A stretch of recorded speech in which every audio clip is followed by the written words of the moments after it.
É hoje a nossa convidada, Sandra Pereira, da Quercus. Sandra, seja muito bem-vinda ao Fala Portugal. Em 2003, precisamente Monchique enfrentou outro incêndio. Dizem os populares que este é pior. Como é que se explica que estas situações voltem a acontecer? Muito boa tarde, já agora agradecemos o vosso convite e queremos deixar aqui a nossa solidariedade e o nosso lamento para a situação que está a acontecer, tragédia para famílias e para os municípios.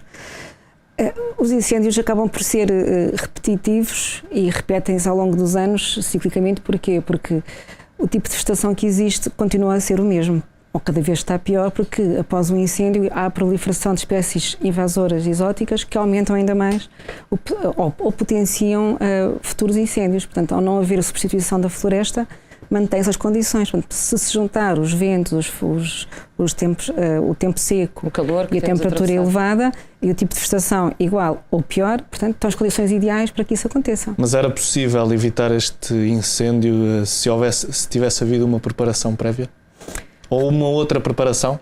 Repara, a preparação prévia que devia ter havido não é a que foi feita ou a que foi encomendada ou recomendada em março deste ano para toda a população, segundo uma lei que já existia há alguns anos atrás.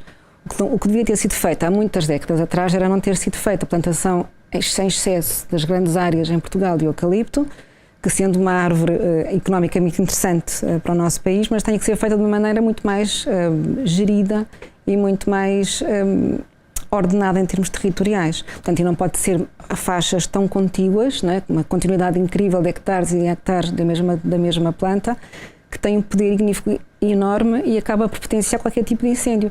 Se nós tivéssemos um tipo de vegetação em que fomentassem os mosaicos, portanto, ou seja, houvesse interrupção e houvesse descontinuidade de plantas, seria muito mais difícil para o fogo propagar-se a estas velocidades e com estas temperaturas tão elevadas. E mesmo dentro das próprias plantações, há plantas que são mais resistentes, por assim dizer, ao fogo? Resistentes e resilientes, sim. Claro que sim. Como por exemplo?